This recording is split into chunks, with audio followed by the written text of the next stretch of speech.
அஸ்ஸலாமு அலைக்கும். சிக்கன் லிவரை இந்த மாதிரி பொரிச்சு பாருங்கள், செம்ம டேஸ்ட்டாக இருக்குங்க. Must try. கண்டிப்பாக ட்ரை பண்ணி பாருங்கள்.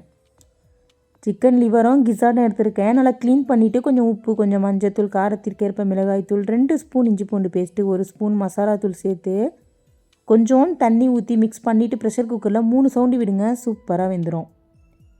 ஒரு கடாயில் எண்ணெய் சேர்த்துருக்கேன். நம்ம வேக வச்ச லிவரை அப்படியே கொட்டிடலாம். தண்ணிலாம் இருக்கக்கூடாது. கொஞ்சம் நல்லா வற்ற வச்சு இந்த மாதிரி ஸ்டேஜில் எடுத்துங்க. கடாயில் கொட்டிட்டு நல்லா மீடியம் ஃப்ளேமில் வச்சு உங்களுக்கு என்ன ஸ்பைசஸ் வேணுமோ இந்த டைமில் ஆட் பண்ணிக்கலாம். நான் கொஞ்சம் சில்லி பவுடரும் ஆட் பண்ணுறேன், கொஞ்சம் ஜீரகத்தூளும் ஆட் பண்ணிவிட்டு நல்லா மீடியம் ஃப்ளேமில் வச்சு பொரிச்சு எடுங்க. சாப்பிட்றதுக்கு அட்டகாசமாக இருக்கும். இந்த மாதிரி வீடியோக்கு என்னோடய சேனலை மறக்காமல் சப்ஸ்கிரைப் பண்ணுங்கள். இந்த வீடியோ பிடிச்சிருந்தால் லைக் பண்ணுங்கள், ஷேர் பண்ணுங்கள். இப்போ சிக்கன் லிவரும் சூப்பராக ரெடி ஆகிடுச்சு. கண்டிப்பாக ட்ரை பண்ணி பாருங்கள். அஸ்ஸலாமு அலைக்கும்.